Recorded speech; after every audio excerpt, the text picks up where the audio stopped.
Você que está chegando agora, seja bem-vindo ao programa Equilíbrio.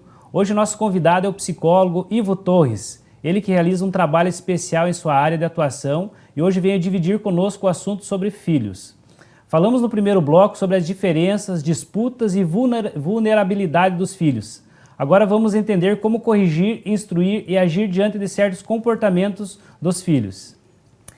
Doutor Ivo, quando há necessidade de corrigir um dos filhos, né? Ou seja, colocar eles de castigo, fica no cantinho ali pensando, como que o outro filho deve ser tratado? Ele deve ser colocado junto com esse filho de castigo ou tem essa diferença? Você não fez isso, então você não precisa ficar ali. Geralmente a correção ela se dá como forma de controle. Quando a mãe vai pôr o filho de castigo, é porque esse filho ele passou do controle da regra social da casa, então ele vai ter que ficar de castigo. É importante essa mãe verbalizar perto desse outro filho por que esse está ficando de castigo. Olha, nós combinamos que não era para você ir na rua e você atravessou a rua correndo, filho. Né? Então, a mãe vai pôr você de castigo aqui para você não fazer mais isso. Quando ela verbaliza o porquê que ela está pondo um de castigo, automaticamente ela já está disciplinando o outro também. Né? Antigamente, só dizia, tá de castigo. E aí o filho não entendia por que estava de castigo. Então, é importante essa mãe sempre falar, filho, quando eu colocar você de castigo, é porque nós temos um combinado e você não obedeceu. E é importante que ela fala num tom claro, com a voz audível, para que outro filho ouça isso e automaticamente ela vai estar corrigindo os dois ao mesmo tempo. Não é necessário colocar os dois, a não ser quando os dois provocou o mesmo ato para correção. Lembrando que muitos pais usam o termo seguinte, inclusive na psicologia a gente trabalha muito a questão do bater, do castigo, a gente trabalha muito isso, principalmente com os primeiros filhos que os pais têm, a gente trabalha muito essa questão. A correção, às vezes, uma fala, ela é muito mais válida em alguns contextos do que uma varada, do que uma cintada, igual como eu falei. Olha, você está ficando aqui de castigo, e salvaguarda que muitas das vezes o pai vem e tira o filho do castigo.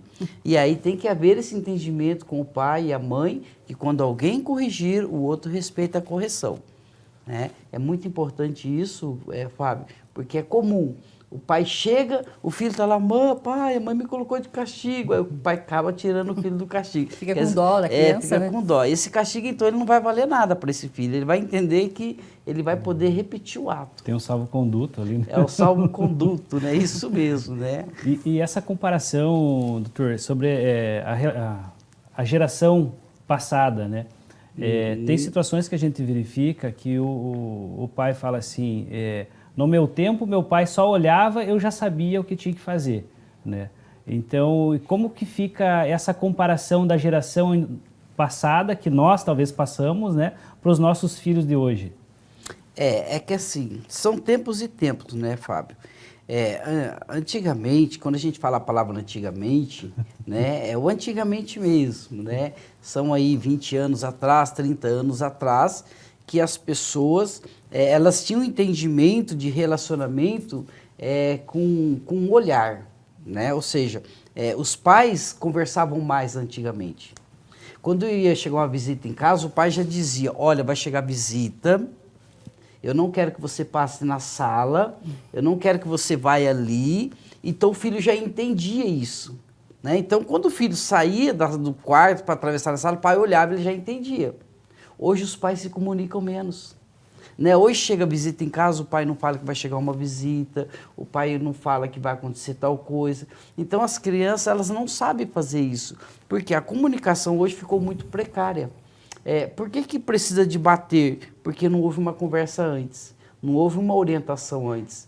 Eu sempre falo, hoje você chega numa casa, o pai está no celular de um lado, a mãe está no celular do outro lado, o filho está brincando sozinho.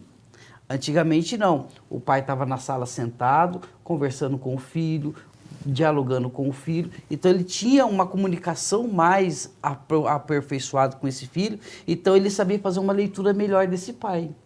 a diferença é essa. Hoje, em qualquer contexto, você vai num restaurante, às vezes eu faço algumas observações, você vai num restaurante e tem uma família almoçando. Tá o pai num celular, a mãe no outro celular e o filho no outro celular. Então esse filho não sabe o que o pai quer, o que essa mãe quer. Então a diferença é essa. Antigamente se comunicava mais, tinha mais tempo de família, mais tempo em família. Hoje essa comunicação se perdeu.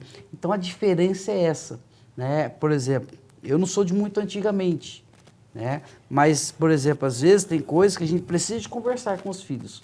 Olha, quando chegar uma visita em casa, abaixa o volume do seu som lá no quarto, né? Não grita, ou ele já vai entender isso. Para não perder o controle, realmente, né? Isso, então eu acredito que essa diferença do filho de hoje, como você me perguntou do filho de antigamente, é essa. Hoje está faltando comunicação. O diálogo, né? O diálogo. Doutor Ivo, e dar tudo que a criança pede. Nós vemos que muitos pais dão tudo que a criança pede para a criança ali não ficar frustrada naquele momento, né?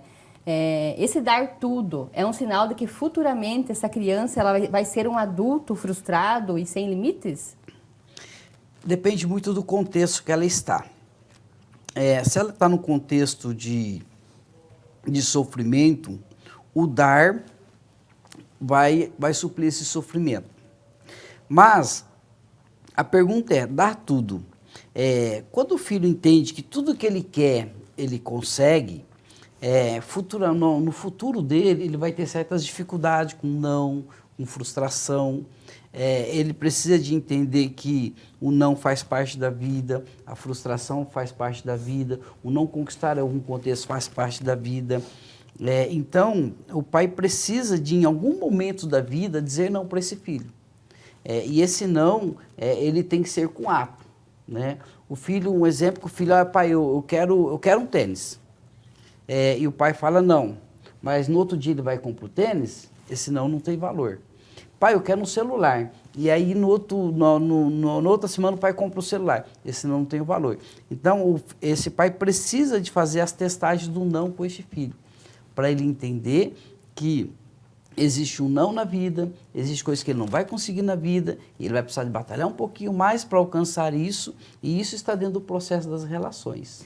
Ou seja, é melhor então que esse filho seja frustrado, né, nesse momento, né, para não ganhar tudo aquilo, do que ele se frustre na vida adulta ali, futuramente, né? Porque na vida adulta, o não para uma pessoa na vida adulta, ele vai reagir de forma... Ele tem duas formas de reagir. A primeira, ele se tornar violento com este não, né? Ele perdeu o seu equilíbrio e agir de forma áspera com as pessoas quando ele ouviu não.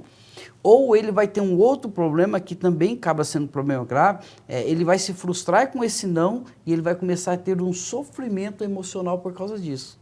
Ele vai começar a entrar no processo de adoecimento. Ou seja, tudo que eu faço não dá certo, eu não consigo nada, tudo é difícil, eu não sirvo para nada, porque tudo que eu vou fazer está dando errado. Então, quando ele aprende isso desde criança, quando ele ouvir um não na fase adulta, ele vai entender que está dentro do processo da vida. E quando os filhos são um casal, que nem eu e a Bia e a Fabiana temos um casal, o Ariel e a Arielle. Qual que é a diferenciação deles, do crescimento? É importante explicar essas diferenças? A educação tem que ser a mesma? Como fazer isso? Quando você me fala do casal, você está me dizendo de um menino e de uma menina, correto? Existe diferença de forma significativa, né? Essa diferença, a primeira questão é a diferença na questão do estereótipo. Né? A menina, o estereótipo da menina é diferente do menino. Então, quando eles ainda são pequenos, é importante fazer essa leitura com eles. Olha, você é uma menina, você é um menino, e eles precisam ouvir isso dos pais, para eles entenderem o que é isso. Né? E aí, o tratamento, conforme eles vão crescendo, por exemplo, assim, quando é criança... O pai e a mãe sempre deixam o menininho só de cuequinha, a menininha só de calcinha. Aquele processo natural da inocência. E eles vão crescendo, já não dá para fazer mais isso com eles. Então, hoje, quando a gente fala sobre a questão dessa diferença de como tratar o casal, é importante fazer essa leitura deles, né? Explicar para eles o que é um, o que é o outro. Olha, não sai daí. No próximo bloco nós vamos saber como resolver alguns desses conflitos, sejam eles emocionais, de isolamento e até mesmo ajudar os filhos a encontrar um ponto de equilíbrio na área que os constrange. Voltamos já.